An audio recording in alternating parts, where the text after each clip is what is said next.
Banking aspirants को ऐसा लगता है कि इंग्लिश में क्या कुछ बदल जाता है। मेरे ख्याल से अगर मैं बात करूं तो being a faculty of English, English common ही है। मोस्ट प्रोबेबली इसको अगर एक लैंग्वेज के फॉर्म में आप देखते हैं तो आप सभी को ऐसा लगना चाहिए कि इंग्लिश एक लैंग्वेज है जिसमें हम एक वेरिएशन ना लगाएं। ये ऐसी इंग्लिश है, इसको बैंक के लिए पढ़ना है, इसको एसएससी के लिए पढ़ना है, इसको रिगार्डिंग इसके लिए पढ़ना है। अगर आप टोटल कॉन्सेंट्रेट करते हैं कि इंग्लिश में क्या क्या चीज़ों को अच्छा कर ले तो एनी हाउ कोई भी आप किसी भी तरह के एग्जाम को क्वालिफाई कर सकते हैं और अच्छे मार्क्स स्कोर कर सकते हैं। जैसे इंग्लिश में 3 चीज़ों में अगर आप ध्यान दे देते हैं, the very first grammar. Grammar इसलिए कि अगर मैं बात करूं ग्रामर की तो ग्रामर ओरिएंटेड जितनी भी चीजें आप करते होंगे यहां पे रूल्स रेगुलेशंस सारी चीजों की बात करने लगते हैं। सेकंड चीज इसको जो बैलेंस करती है वो होती है वोकैब। वोकैब अच्छी नहीं है ग्रामर में कभी मजा नहीं आएगा। कोई सेंटेंस बनाना है, कहीं से कुछ पढ़ना है, समझना है तो शायद वोकैब का एक अपना रोल है। इनफैक्ट थर्ड नंबर पे अगर हम बात करें तो reading skills.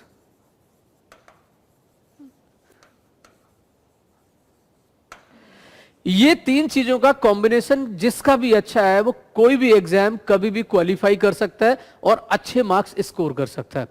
Today I am talking about कि भाई बैंकिंग ओरिएंटेड इंग्लिश क्या होती है। ओरिएंटेड अलग अलग हम रख सकते हैं क्योंकि इसमें टाइप्स ऑफ क्वेश्चंस एंड पूछे जाने का पैटर्न वो चेंज हो जाता है। That's it, nothing more than that. यानी इंग्लिश कॉमन है, ग्रामर मुझे आती है तो ग्रामर का कोई रूल कहीं भी बदलने नहीं जा रहा है। वोकैब हर जगह काम आती है। रीडिंग स्किल डेवलप कर लेंगे तो आपको पढ़ने में आसानी होगी क्योंकि कुछ भी आपसे जब पूछा जाता है तो सबसे ज्यादा शायद इंपॉर्टेंस मेरे ख्याल से इसी चीज का होता है। अब कौन सी चीज कहां से आप इनरिच कर सकते हैं ये आपके ऊपर है। बात करते हैं, आज एक टॉपिक मैं आपके सामने रखता हूं कि सबसे ज्यादा इंपॉर्टेंट टॉपिक होता है finding errors.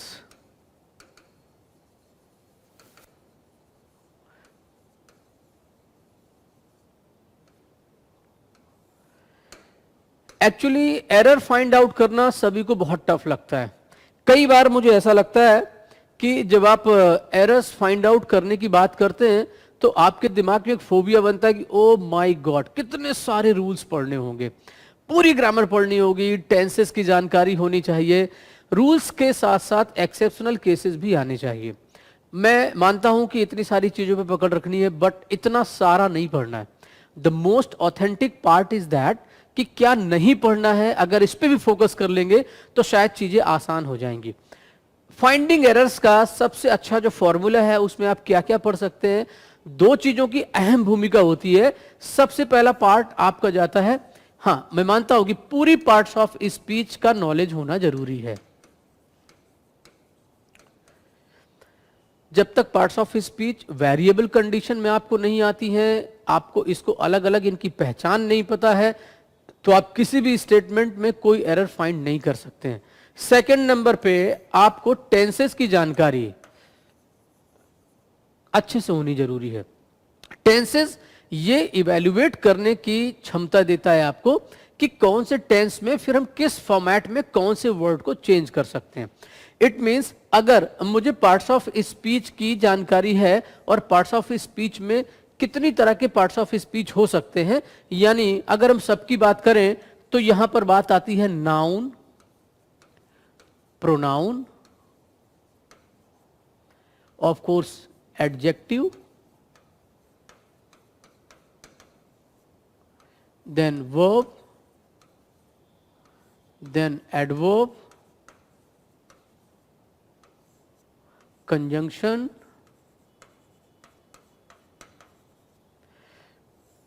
Preposition and article.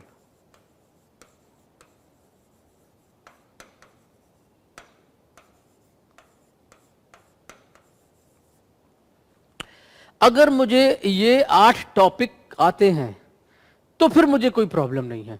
Reason, सबसे पहले मुझे इनको रिकॉग्नाइज करना आना चाहिए।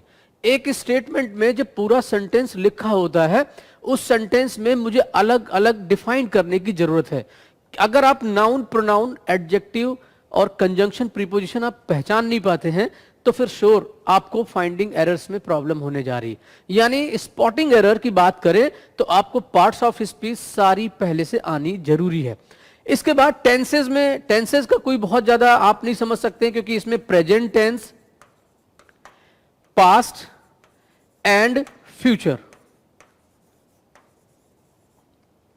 अगर इतने तीन चीजों में फोकस कर लिया कि मुझे प्रेजेंट टेंस के सारे रूल पता है, पास्ट के पता है, फ्यूचर के पता है, एंड मुझे पूरी पार्ट्स ऑफ स्पीच की नॉलेज है, फिर कोई ऐसे सेंटेंस नहीं जिसकी एरर आप ढूंढ ना सकें। Is that clear? अगर आपको 10 नंबर का क्वेश्चन आते हैं, 10 नंबर पे आपको एरर डिटेक्शन का पार्ट पूछा जाता है, तो एटलीस्ट 10 में से 2 बार तो कम से कम नो एरर भी आते होंगे। कई बार हम और आप नो एरर कहने में थोड़ा सा डर लगता है कि यार ये नो एरर नहीं, आप कर ही नहीं पाते उसको। यानी जब तक कॉन्फिडेंस नहीं आएगा तो शायद नो एरर आप उसको ना कह पाए। तो एक ये भी पार्ट आपका बनता है कि भाई कोई भी स्टेटमेंट मैं लिखता हूं तो उसमें नो एरर अगर है तो आपका कॉन्फिडेंस ही आपको साथ दे पाएगा कि दिस इज नो एरर। यहां तक क्लियर हो रही बात? चलिए अब मैं एक सबसे अच्छा तरीका बताता हूं कि कैसे, how to find errors, how to find errors.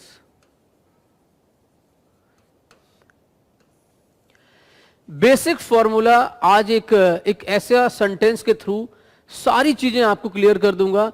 इसके बाद शायद कभी आपको डाउट भी नहीं होगा कि मुझे एरर कैसे ढूंढनी है। सपोज एक सेंटेंस लिखा हुआ है, माई best friend,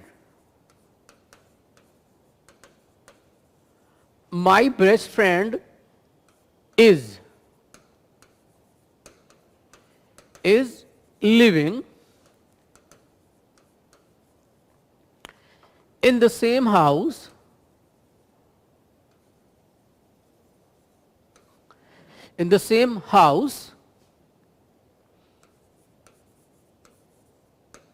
with his family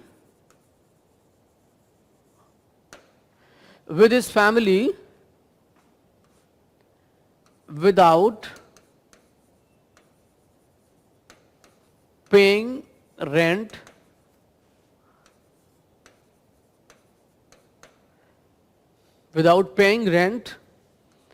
ये आपका पार्ट ए, ये आपका पार्ट बी, ये आपका part C. Without paying rent for 6 months, और ये लास्ट में होता है आपका नो एरर, और ये कॉलम माना जाता है ई। आप सभी जानते हैं बैंक के हर क्वेश्चन में आपको 5 टाइम्स स्लैश मिलता है, यानी 5 ऑप्शंस मिलते हैं। किसी एक ऑप्शन को जाकर के आपको चूज करना रहता है। देन फर्स्ट ऑफ ऑल, अगर आपका मूड है कि मुझे सबसे पहला काम यह करना है कि सर एरर ढूंढनी है, अब एरर ढूंढने में जब मैं एक स्टेटमेंट को पूरा पढ़ता हूं तो सबसे पहला मेरा फोकस होना चाहिए इन स्लैश वाइज कैटेगरी में कि एक स्लैश में कितने वर्ड्स लिखे हुए हैं। अगर मैंने उसको पढ़ा और मुझे लग रहा है कि इस सेंटेंस में जो पहला वाला जो पार्ट है उसमें कोई एरर नहीं है, लिहाजा मेरा कॉन्फिडेंस मुझे आगे जाने की परमिशन देता है। जैसे मैं सेकंड स्लैश पे जाता हूं, सेकंड इसमें सेगमेंट में जाता हूं, तो is living in the same house, तो माई बेस्ट फ्रेंड, यहां तक सही है, is living in the same house. चलिए यहां भी ठीक है, विद हिज फैमिली, यहां भी ठीक है, without paying rent for 6 months, यहां तक हम पहुंच गए। अब मुझे इसमें ढूंढना है एरर कहां है। उम्मीद करता हूं आप इसको देखने के साथ ही समझ गए होंगे कि एरर कहां पर है। तो सबसे पहला काम मुझे क्या करना होगा, मैं आपको यह बताता हूं। नोट, सबसे पहले मुझे ढूंढना होता है एक सब्जेक्ट, यानी पूरे स्टेटमेंट में सब्जेक्ट क्या है। ये सबका फॉर्मूला सेम है। सब्जेक्ट के बाद मुझे ढूंढनी होती है हेल्पिंग वर्ब, कि भाई हेल्पिंग वर्ब किसके हिसाब से आएगी। देन आफ्टर मुझे ढूंढना है मेन वर्ब, देन आपको ढूंढना होता है उसका ऑब्जेक्ट, और लास्ट में आता है अदर्स। यानी ये आपको नोट, अगर ये चीज पता है तो किसी भी तरह का सेंटेंस आप फ्रेम कर सकते हो, कैसा भी सेंटेंस हो आप बहुत ही इजीली आप उसको फ्रेम कर सकते हैं। यानी एक सब्जेक्ट, पूरे स्टेटमेंट में सब्जेक्ट क्या है, अगर सिर्फ इतना ही मुझे देख के उस सब्जेक्ट में, फिर अगर सब्जेक्ट ढूंढना है तो मुझे सब्जेक्ट में क्या क्या देखना होगा। सबसे पहले सब्जेक्ट सिंगुलर है कि प्लूरल, क्योंकि सिंगुलर या प्लूरल दोनों डिसाइड करेंगे उसके आने वाली हेल्पिंग वर्ब को। अच्छा, हेल्पिंग वर्ब कैसे डिसाइड होगी? हेल्पिंग वर्ब डिसाइड होती है मेन वर्ब से, और मेन वर्ब क्या डिसाइड करता है? उसके टेंस को। तो जब तक आपको टेंस नहीं क्लियर होता है, टेंस और मेन वर्ब का फॉर्म बताता है कि टेंस कौन सा है। टेंस में अब आपकी फिर वही बात आ गई कि ये प्रेजेंट है कि पास्ट है कि फ्यूचर है। यानी जब मेन वर्ब की बात आएगी, उसका फॉर्म बताता है कि वो सेकंड फॉर्म लगा है कि थर्ड फॉर्म लगा है कि आईएनजी फॉर्म लगा है। सेंटेंस में कई बार अदर्स से, यानी लास्ट में पहुंचने पर ही पता चलता है कि उसका टाइप क्या है सेंटेंस का। ऑब्जेक्ट कई बार न्यूट्रल होता है, इससे बहुत कुछ नहीं पता चलता है, क्योंकि ऑब्जेक्ट में भी आप एक चीज जान लो, यहां पे ऑब्जेक्ट या तो नाउन होगा या फिर उसका प्रोनाउन होगा।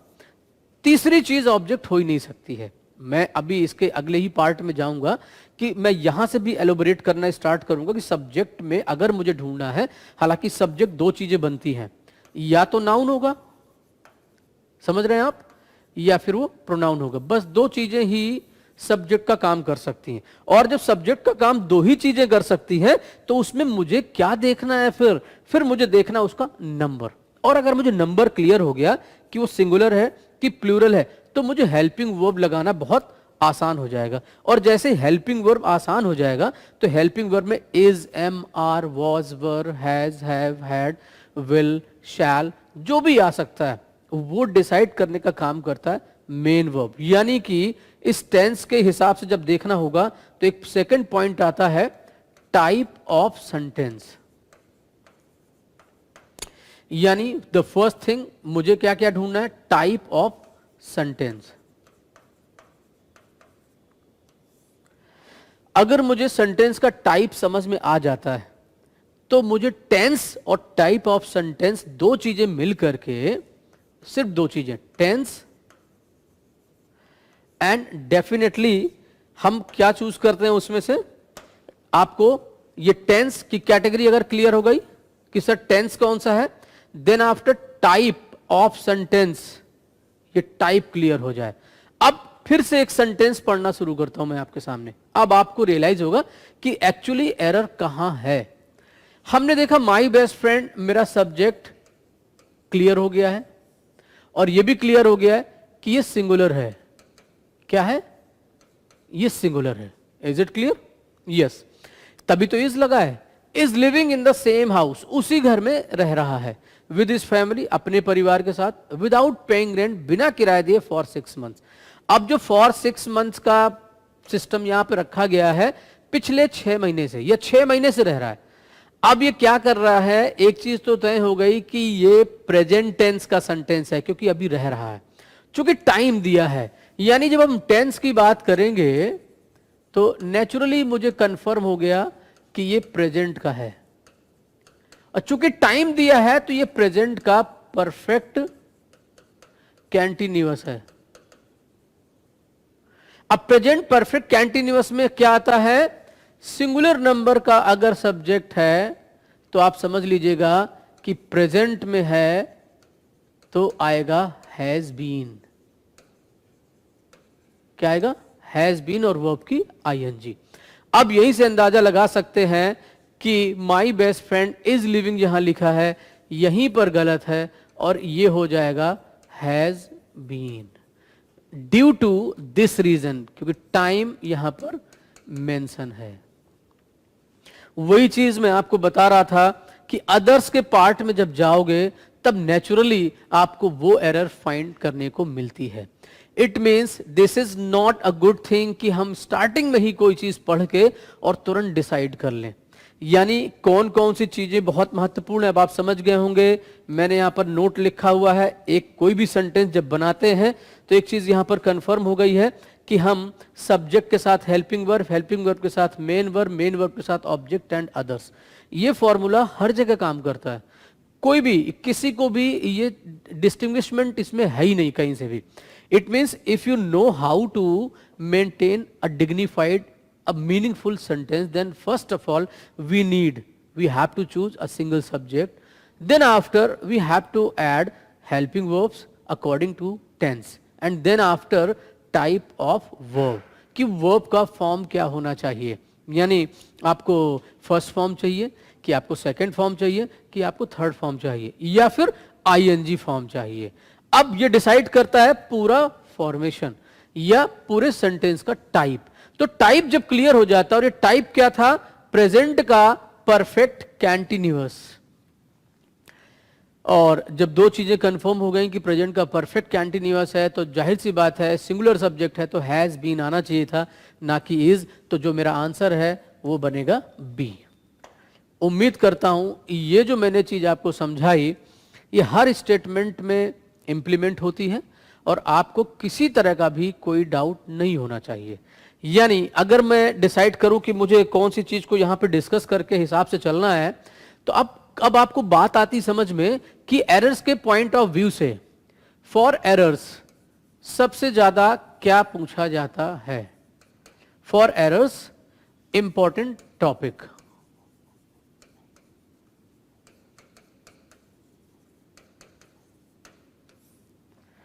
अब जब इंपॉर्टेंट टॉपिक की बात करूंगा मैं आपसे, तो सबसे पहले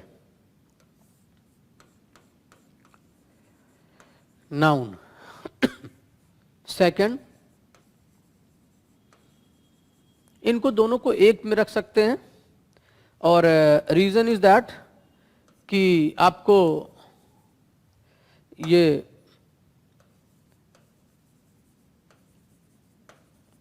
दोनों सब्जेक्ट और ऑब्जेक्ट का काम करते हैं। सब्जेक्ट ऑब्लिक ऑब्जेक्ट का काम करते हैं।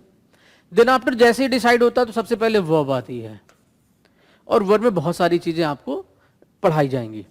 यानी इसके बाद जब हम जाते हैं वर्ब को कनेक्ट करने के हिसाब से, तो फिर अगले वाले में ही आपको दिक्कत आती है कि किसी स्टेटमेंट में एडजेक्टिव की जगह कहां है। देन चौथे नंबर पे अगर हम रखें तो conjunction and preposition.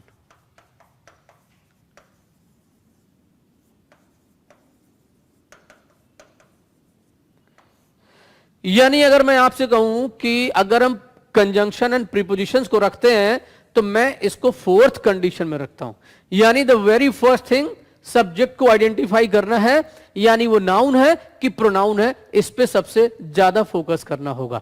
Then after यहां से जब बात खत्म होती है तो इन्हीं का नंबर डिसाइड करता है कि वर्ब कौन सी आनी चाहिए। यानी अगर एक सेंटेंस बनाना है, कोई भी एक मीनिंगफुल सेंटेंस बनाना है, तो आप जान लीजिए कि there are the need of only two parts of speech sometimes, only to.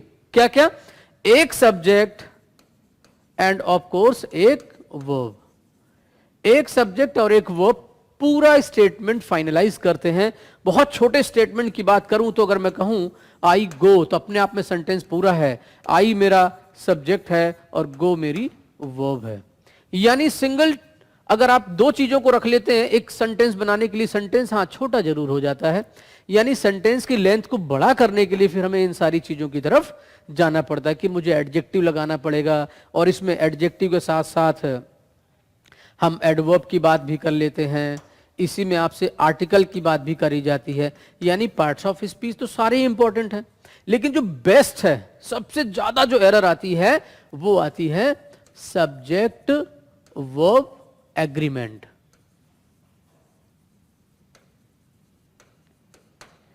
Subject verb agreement सबसे ज्यादा एरर लेके यही पार्ट आता है आपके एग्जाम में। यानी first of all you must identify subject. जैसे ही सब्जेक्ट आप क्लैरिफाई करते हैं, एरर ढूंढना बहुत आसान हो जाता है।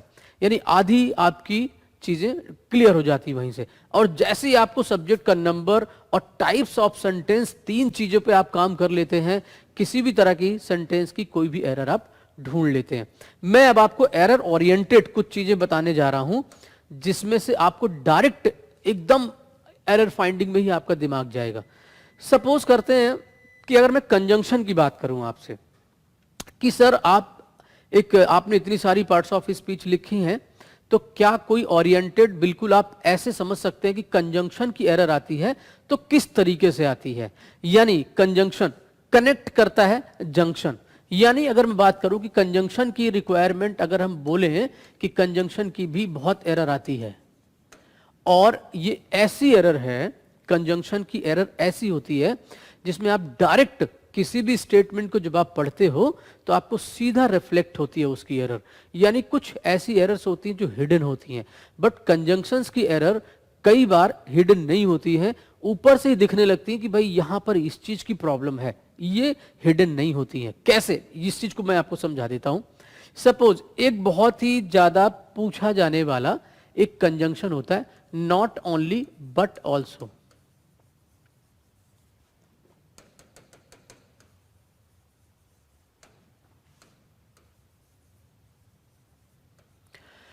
ये कंजंक्शन बहुत पूछा जाता है, बहुत सारे एग्जाम्स में आता है। मैं आपको बता दूं, आज के बाद इसमें शायद आपको डाउट नहीं रहेगा, क्योंकि जब मुझे पता है कि नॉट ओनली बट ऑल्सो होता क्या है, राइट, एंड इसकी एरर कैसे आती है, दो तीन चीजों फोकस करेंगे, कितनी तरह के स्टेटमेंट बन सकते हैं इससे रिलेटेड, तो मुझे शायद किसी तरह की कोई प्रॉब्लम नहीं होती है। Not only but also, most probably किसी एक चीज के साथ के दूसरे के होने का इसमें अर्थ निकलता है। क्लियर हो रही बात? ना केवल ये परंतु वो भी, इसका हिंदी में सेंस ऐसे ही निकलता है, ना केवल ये लेकिन वो भी। जब हम ऐसी चीज निकालते हैं ना दिमाग से, तो मुझे फिर डाउट खत्म हो जाता है। जैसे कई बार हिंदी में कन्वर्ट करने की जरूरत पड़ जाती है कि सर इसका मीनिंग क्या निकलता है किसी स्टेटमेंट में जब लेके आते हैं। ये सबसे बड़ी चीज कहां कहां पे आपको फोकस करना है। क्लियर हो रहा है? Comparison between same standard words, same standard words, same standard words.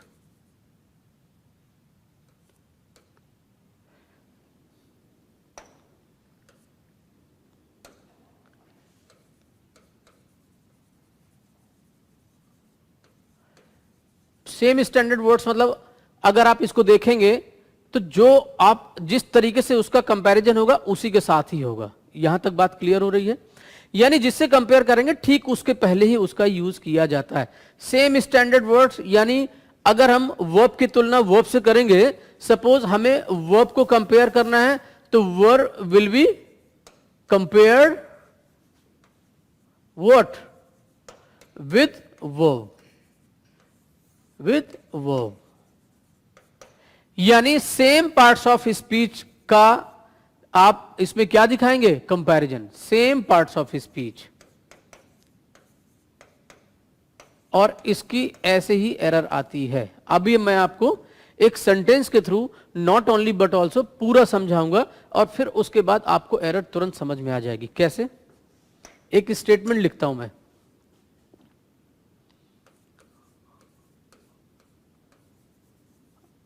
not only he sells old items, not only he sells old items, but also some new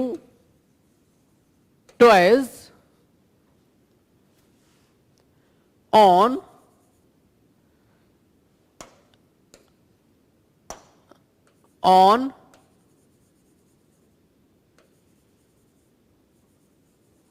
on reasonable price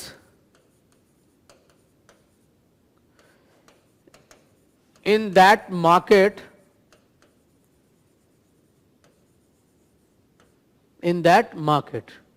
Number A, number B, number C, number D and last में no error.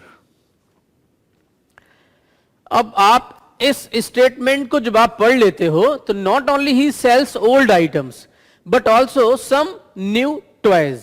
एक चीज तो तय हो गई कि not only but also का कुछ चल रहा है scene.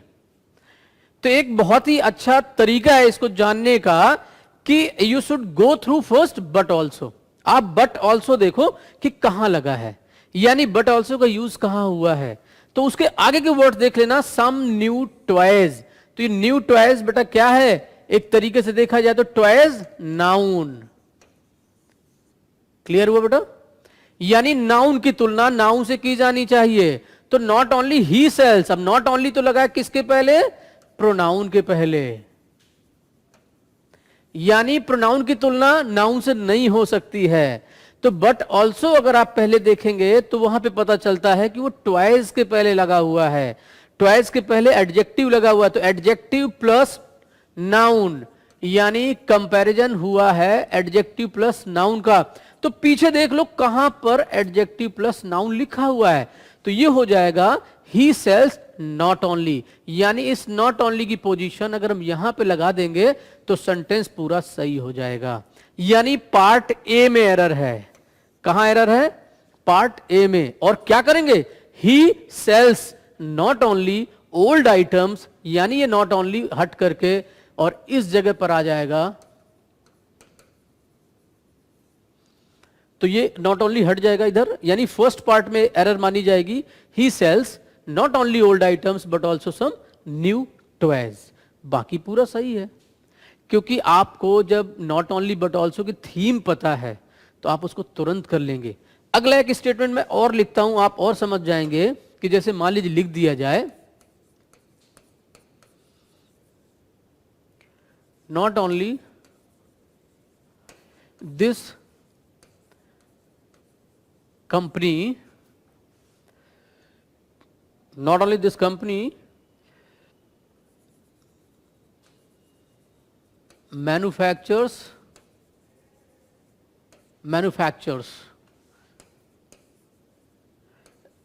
the products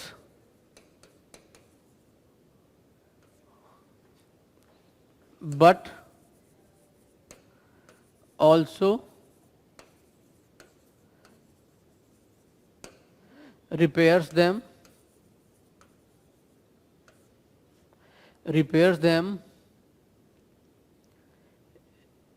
in limited time. No error.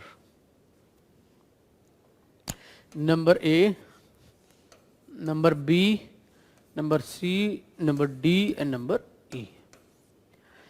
यानी ये चीज कंफर्म हो गई कि अब मुझे फिर से नॉट ओनली की अगर प्रॉब्लम देखनी है, पहले स्टेटमेंट पढ़ा, नॉट ओनली बट ऑल्सो कहीं लिखा है, तुरंत आप वहीं पे इनडायरेक्ट वे में दिमाग लेके जाएंगे और देखेंगे कि नॉट ओनली बट ऑल्सो की एरर कैसे आती है. मैंने कहा था सेम पार्ट्स ऑफ स्पीच का ही इसमें आप कंपेरिजन दिखाते हैं. आप देखो कि बट ऑल्सो कहां रखा हुआ है, बट ऑल्सो रखा हुआ है रिपेयर्स के पहले, यानी वर्ब के पहले. अब पिछले सेंटेंस में जाओ जहां पे नॉट ओनली रखा हो, क्या वो वर्ब के पहले रखा है? अगर नहीं रखा है तो उसको वहीं पे ले जाओ. यानी कि नॉट ओनली दिस कंपनी लिखा हुआ है, कंपनी नाउन है, यहां नाउन से पहले आया, तो ये नॉट ओनली गलत है. ये पोजीशन हो जाएगी this company manufactures not only, यहां पर आ जाएगा. तो ये इस चीज को अगर हम ऐसे रखेंगे कि ये आप समझ जाइएगा कि इस पोजीशन को मैन्युफैक्चर्स हमारा जो आप देख रहे हैं कि ये वर्ब है, तो वहां भी वर्ब के पहले आया हुआ है इस जगह पर, तो वर्ब के पहले, तो ये नॉट ओनली की पोजीशन आ जाएगी मैन्युफैक्चर्स के पहले. यानी रिपेयर्स के पहले बट ऑल्सो है, तो रिपेयर्स अगर वर्ब है तो दूसरे वाले सेंटेंस में यानी पहले वाले में देखेंगे वर्ब कहां है, वर्ब मैन्युफैक्चर्स है, देन नॉट ओनली की पोजीशन कहां पे आ जाएगी, मैन्युफैक्चर्स के पहले. तो आप यहां तक समझ गए होंगे कि एरर एरर फाइंडिंग, अगर आपके अंदर एक पर्टिकुलर रूल के अकॉर्डिंग अगर आप जाते हो कि मुझे नाउंस ओरिएंटेड रूल्स लेने हैं, मुझे प्रोनाउंस के लेने, ये तो मैंने आपको एक कंजंक्शन रिलेटेड रूल को लेकर के आपके सामने रखा है। ऐसे तमाम रूल्स के साथ आगे भी चीजों को हम डिस्कस करेंगे।